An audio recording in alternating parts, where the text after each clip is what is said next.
तो हेलो दोस्त, कैसे हो? आपके लिए आ चुकी है न्यू वैकेंसी सीआरपीएफ में। सेंट्रल रिजर्व पुलिस फोर्स की न्यू वैकेंसी 12,000 से 12,000 प्लस इसमें वैकेंसी है इस बार।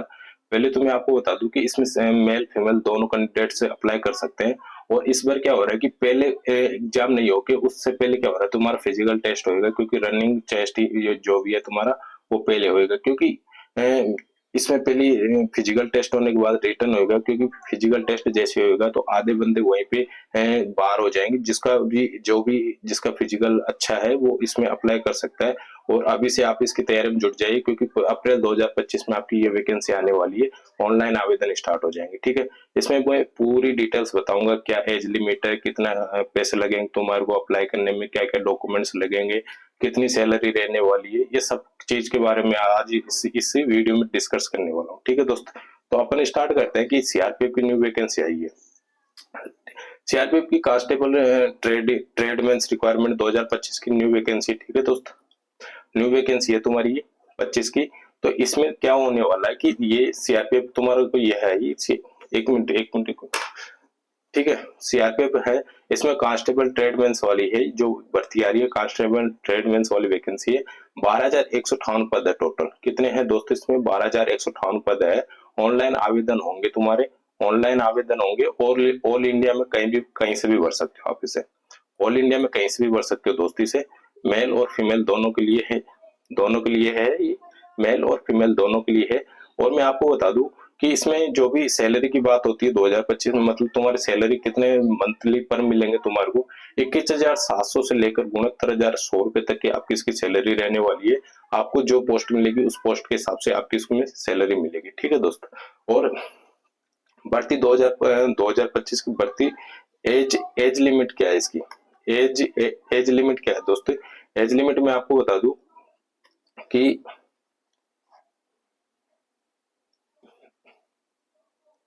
इसमें एज लिमिट रहने वाली मिनिमम 18 ईयर और मैक्सिमम 25 ईयर वाला जो बंदा है वो भर सकता है।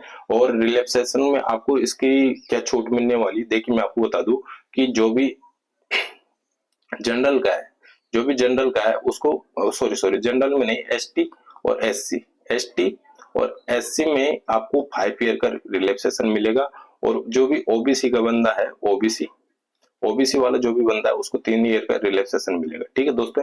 तो ये तुम्हारी एज छूट मिल जाएगी तुम्हारे को। एसटी एससी में 5 ईयर और 3 ईयर तुम्हारे को ओबीसी मिल जाएगा, जो भी ओबीसी बंदा है और एसटी वाला है और एससी वाला उसको 5 ईयर का रिलैक्सेशन मिलेगा। इसी के साथ मैं आपको बता दूं कि जनरल में कुछ भी रिलैक्सेशन नहीं है। जो भी बंदा जनरल का है वो 18 से और 25 के बीच होना चाहिए, ठीक है। एक दिन भी आगे हो गया तो तुम इसमें फॉर्म अप्लाई नहीं कर सकते।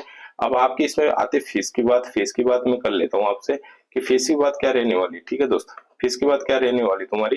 फीस की बात ये रहने वाली है कि जनरल और ओबीसी के, जो भी जनरल और ओबीसी में जो भी बंदा है उसकी फीस रहने वाली 100 रुपए। उसकी फीस लगेगी 100 रुपए। ऑनलाइन आवेदन होंगे तुम्हारे को। एसटी एससी और पीडब्ल्यू के लिए कोई भी फीस नहीं है, नील है, ठीक है। और पेमेंट ऑनलाइन होगा, पेमेंट ऑनलाइन होगा। देन आगे चलते हैं अपन। आगे क्या रिक्वायर कर रहा है ये? आगे क्या रिक्वायर कर रहा है? आगे कर रहा है दोस्त ये, आगे आपसे रिक्वायर कर रहा है कि सिलेक्शन प्रोसेस क्या रहेगा तुम्हारे को? मैंने अभी आपको बताया था सिलेक्शन प्रोसेस रहने वाला, ठीक है दोस्तों। इसमें पहले तो रहेगा तुम्हारा फिजिकल होने के बाद फिर आपकी राइटिंग होगी, वो रिटन टेस्ट होगा। रिटन टेस्ट के बाद आपका मेडिकल होगा। ये तीनों स्टेप तुम क्लियर करने के बाद तुम सीआरपीएफ में जॉब ले सकते हो, ठीक है दोस्त। सीआरपीएफ में तुम क्या ले सकते हो? जॉब ले सकते हो। तीनों चीज तुम क्लियर करने के बाद ही तुम सीआरपीएफ में जॉब ले सकते हो। बट सबसे अच्छी बात यह है कि जो भी बंदा यहाँ पे पहले क्लियर कर दिया कि भाई तुम जो फिजिकल में यदि तुम अच्छे हो, तो ही इसमें अप्लाई करना, वरना मत करना। क्योंकि फिजिकल में तुम अच्छे हो तो आप इसमें एग्जाम में आराम से इजिली पास कर सकते हो। क्योंकि कि अधिकतर बंदे यहाँ पे फिजिकल में बाहर हो जाएंगे। क्योंकि अभी फिजिकल का मैं भी आपको स्टैंडर्ड बताऊंगा क्या क्या लेने वाला है, ठीक है। दोनों वो सबके बारे में बात करेंगे कि फिजिकल में ले रहा है तो दोनों के लिए पीईटी में ले रहा है। पीईटी में ले रहा है तुम्हारा क्या ले रहा है दोस्त? ये ले रहा है कि मेल और फीमेल दोनों के लिए अलग अलग क्राइटेरिया रख रहा है। मेल और फीमेल दोनों के लिए क्या क्या रख रहा है दोस्तों, अलग अलग रख रहा है। मेल के लिए अलग और फीमेल के लिए अलग, ठीक है। मेल के लिए अलग रख रहा है और फीमेल के लिए अलग रख रहा है, दोनों के लिए अलग रख रहा है। मैं अभी आपको बताता हूँ कि रनिंग में तुम्हारे को जो फीमेल है वो सॉरी मेल है, मेल को 1600 मीटर दौड़ करनी है 7 मिनट और 32 सेकंड में, यानी 7.5 मिनट में आपको 1600 मीटर दौड़ जिसकी जो बाइक कर सकता है वो यहाँ पे चांस ले सकते हैं। और लॉन्ग साथ में आपकी इसमें लॉन्ग जंप भी होगी और हाई जंप भी होगी। लॉन्ग जंप आपकी है 11 फीट, 11 फीट में 3 चांस मिलेंगे आपको। और हाई जंप पे तुम्हारे को 3.5 साढ़े 3 फुट है हाई जंप। हाई जंप पे 3.5 फुट है और 3 चांस इसी में मिलेंगे, यानी तीनों चांस आप गवा दोगे तो फिर आप यहाँ पे बाहर हो जाओगे, ठीक है। और फीमेल के लिए क्या है, फीमेल के लिए है रेस में है तुम्हारे को 800 मीटर, 800 मीटर 4 मिनट और 45 सेकंड, लगभग 4.5 मिनट में आपको पूरी करनी है, ठीक है। और लॉन्ग जंप भी है यहाँ पे फीमेल के लिए कि 9 फीट तुम्हारे को जंप लगाना है, यानी हाई जंप नहीं, लॉन्ग लॉन्ग लंबा वाला जंप लगाना है। और तीन तीन चांस यहाँ मिलेंगे। और height sorry high high jump तुम्हारे को करना है 3 फीट, 3 फीट 3 चांस मिलेंगे। यदि ये तीनों चांस आप गवाते हो तो फिर आप यहाँ पे अवेलेबल नहीं हो, ठीक है। और किस चीज की बात कर रहा है, जो भी कर रहा है अभी और बता दूंगा मैं आपको, ठीक है। पूरा क्लियर कर दूंगा कि क्या क्या मांग रहा है क्या क्या नहीं मांग रहा। ये जैसे फिजिकल होने के बाद आपको फिर ये रिक्वायर करेगा कि एग्जाम में कौन कौन सा चीज देगा तुम्हारे को। मैथ और रीजनिंग तो आपके पास आने वाली है, ठीक है दोस्त। मैथ और रीजनिंग तो आपको आएगी आएगी इसमें, इस पेपर में।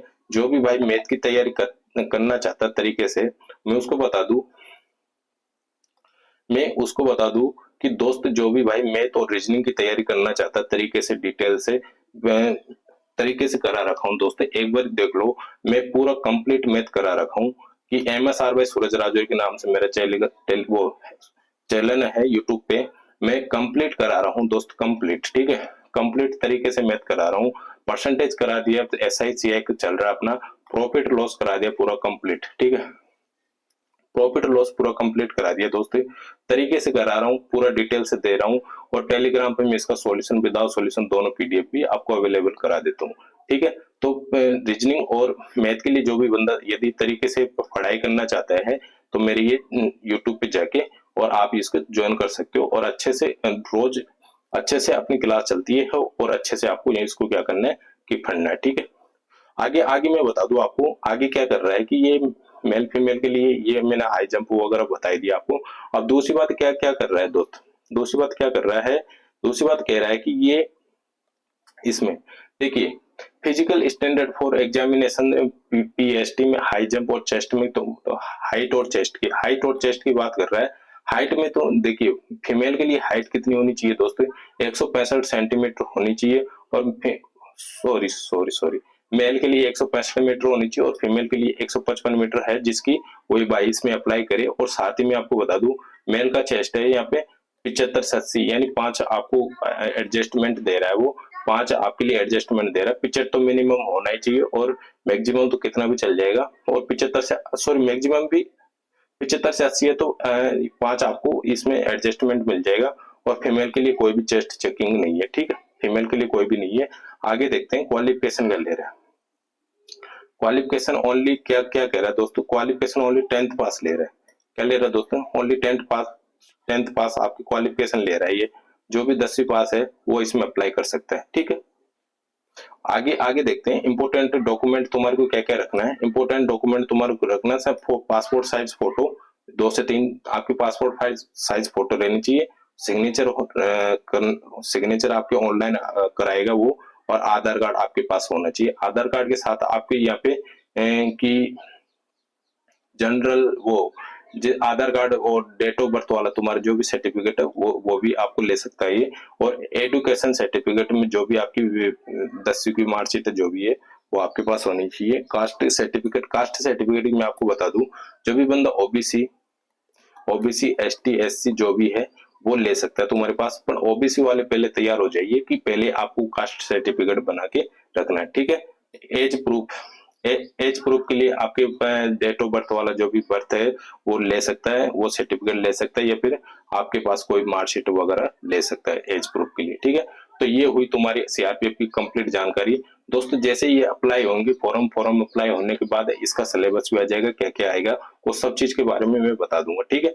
तो आज ही से आप इसकी जो भी बंदा जिसकी भी यदि हाइट 165 सेंटीमीटर है मेल की, तो वो जाके क्या क्या कर सकता है, दोस्तों फिजिकल की तैयारी कर सकता है और खुद को एलिजिबिलिटी मान के और इसमें अप्लाई कर सकता है फॉर्म। ठीक है, थैंक यू टेक केयर दोस्तों।